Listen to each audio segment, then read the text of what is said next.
A mob hitman and a cartel Sicario can do the exact same thing. Somebody wants a person dead, the order goes out, and somebody else carries it out. That much is real, but it only describes the one moment of the murder.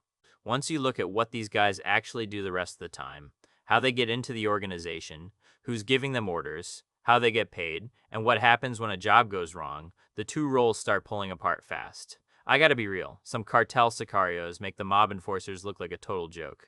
The information provided here is real, and I've tried my best to do the research for it. I am using The Sopranos and Breaking Bad as references from time to time, just to make some things easier to understand and more entertaining, but those are real comparisons. I'm starting with the Mafia, where Hitman was never an actual rank. The real positions are boss, underboss, capo, soldier, and associate. A soldier can kill somebody, and so can an associate, but pulling off a hit doesn't change his job title.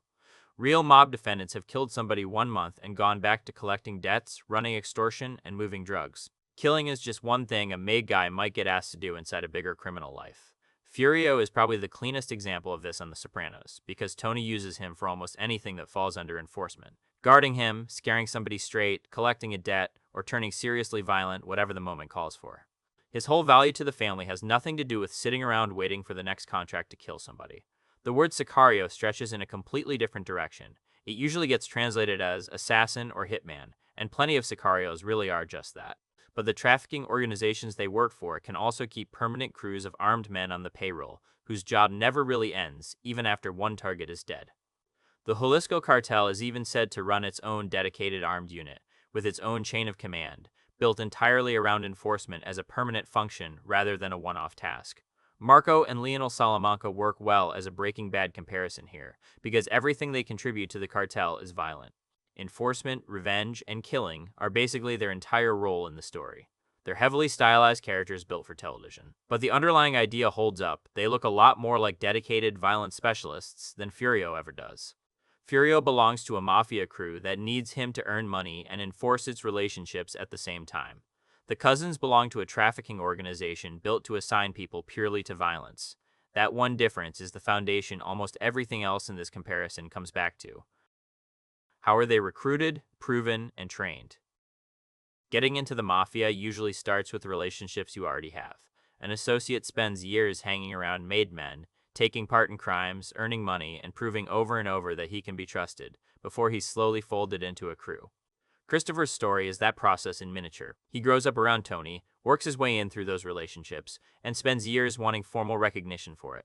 Once he finally gets his button, the pressure doesn't go away. It just changes shape into new financial obligations and a clearer spot in the hierarchy. None of that comes with formal training. A soldier can rack up years of criminal experience and get genuinely good at violence, but getting made doesn't certify him in anything military or tactical. Most of what he knows, he picked up from other criminals and from crimes he's already done, because the mafia has little reason to turn every member into a combat specialist when most of the job is making money, running rackets, and staying ahead of the police. Cartel, on the other side, can be much more terrifying.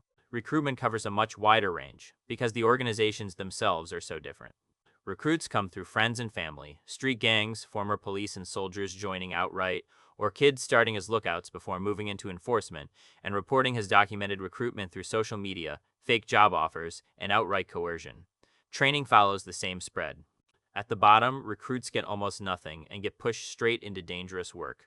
At the top, some armed groups run structured combat instruction. The original Zetas became infamous because their core came out of the military. The group known as the Ninis has been tied to military-style training, and the Jalisco Cartel's enforcement wing has training facilities built for its own gunmen. The cousins in Breaking Bad sit near that high end, at least the fictional version of it, but real Sicarios cover a much wider range of ability. What each side ends up looking like comes down to what the organization actually needs. A mafia family doesn't need men trained to physically fight for a city. Some cartel factions do. Who decides, who approves, and what happens if someone breaks the chain? Deciding somebody needs to die, deciding who carries it out, deciding whether that's even allowed, and deciding how much room the shooter has once he starts are four separate questions. The mafia takes all four seriously because a made man's death ripples out to his captain, his boss, his earners, his allies, and sometimes a rival family. Arranging a murder and having the authority to approve one are not the same thing. Start with who gets picked.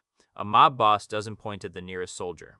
Whoever's running the hit needs someone trustworthy, someone who can get close to the target, someone who will follow instructions, and the order can pass through several hands before it reaches the man who pulls the trigger. The Lucchese murder of Michael Meldish shows the chain clearly. Acting boss Matthew Madonna made the call, underboss Stephen Crea passed it down, soldier Christopher Londonio arranged it, and associate Terrence Caldwell helped carry it out. 4 separate people between the decision and the trigger. Rank isn't usually what decides who gets picked. Silvio gets Adriana over anyone else because he spent years proving himself, and when a target matters this much, reliability beats toughness. Being picked isn't the same as being authorized. Johnny Sack wanting Ralph dead over the Ginny joke is the clearest example of that gap. Johnny's angry enough to mean it and has the men to do it, but Carmine shuts it down because Ralph earns too much money and belongs to Tony's crew, not his. It becomes an argument between 2 of the most senior men alive, purely because Ralph's death would land on more people than Johnny. Cartels draw the same line. During El Chapo's trial, prosecutors played conversations where Guzman told his own sicarios to check with him before killing rival prisoners they already had in custody. Leadership still kept the call.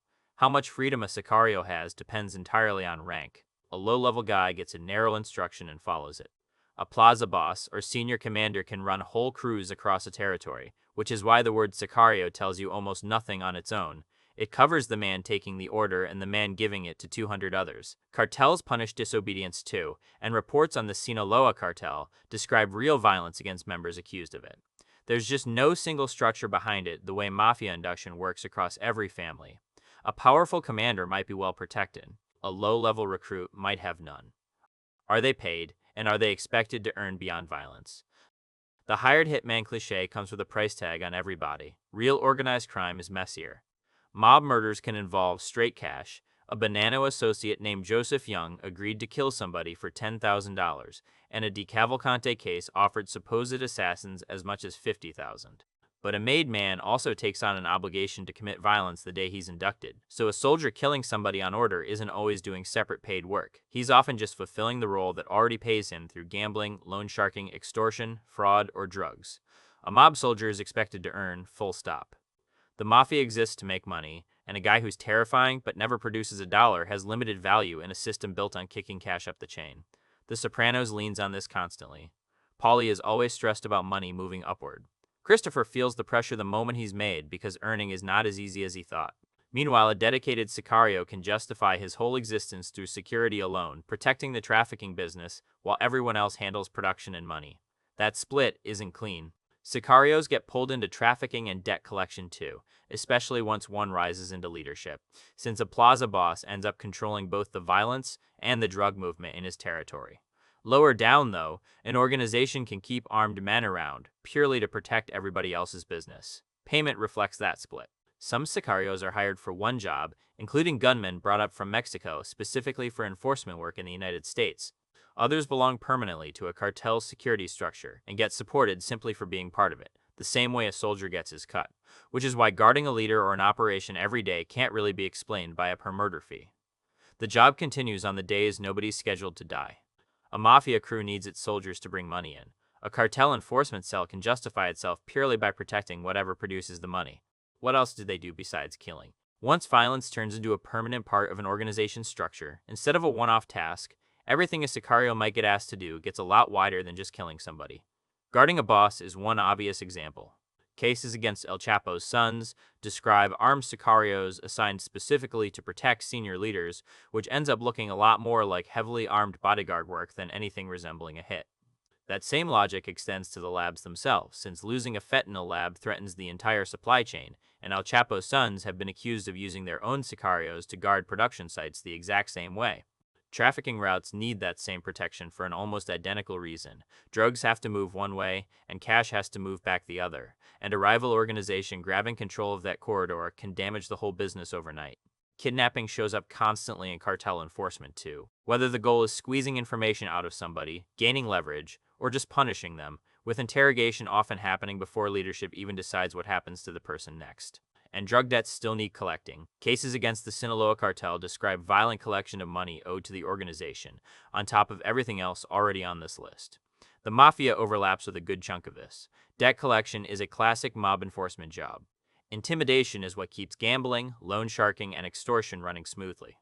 Trusted members protect senior figures when it matters. Kidnapping has shown up in organized crime plenty of times too.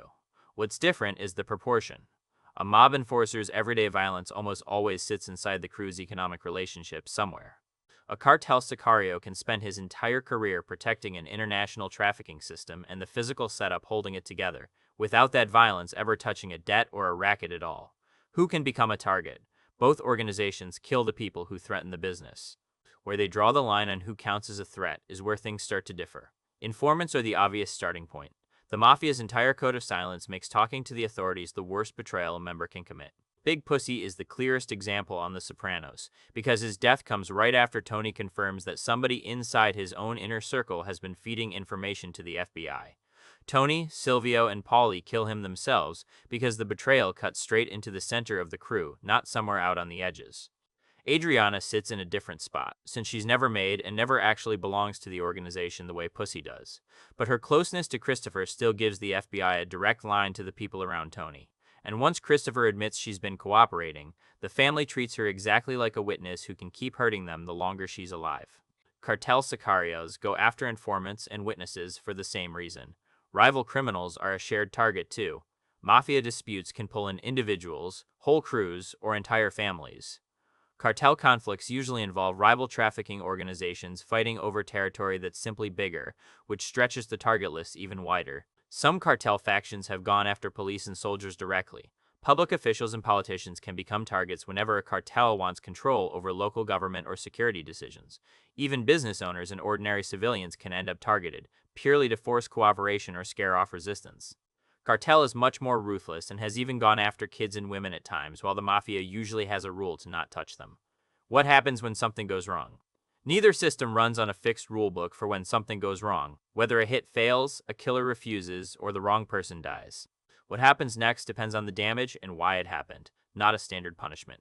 A hit can fail because the target changed his routine, somebody interfered, the information was bad, the plan was weak, or the men just screwed up, and leadership treats those differently.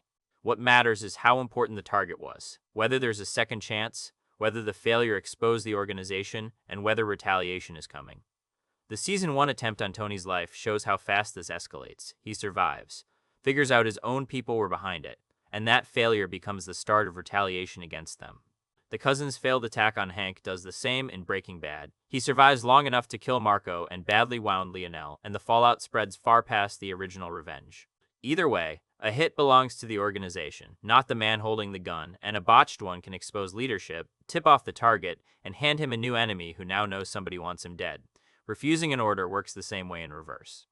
A made man swears loyalty at induction, including an obligation to commit violence when told, so refusing doesn't carry one automatic punishment, but the reputational cost is real either way.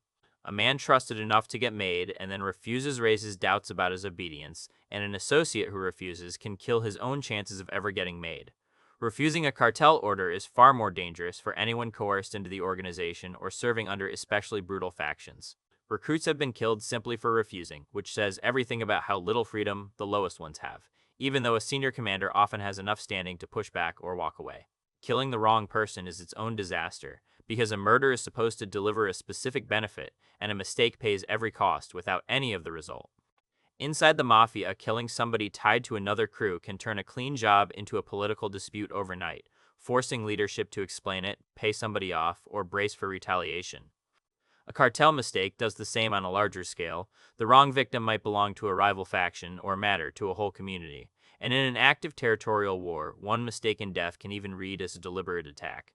What happens to the shooter afterward depends on the fallout and the reason.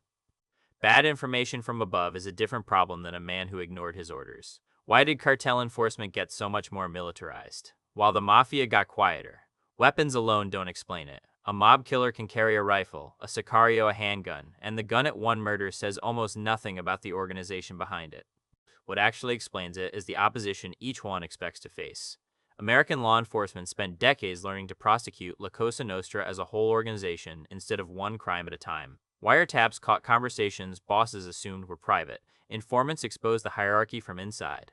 Undercover agents like Joe Pistone worked their way straight into the Bonanno family, and new laws let prosecutors treat a string of crimes as one enterprise, going after everyone connected to it, not just whoever pulled the trigger. Major families lost bosses, captains, and soldiers all at once because of it. The Sopranos never lets you forget this. Tony's constantly worried about bugs, indictments, and guys flipping, because a boss no longer has to pull the trigger himself to answer for what the people around him did.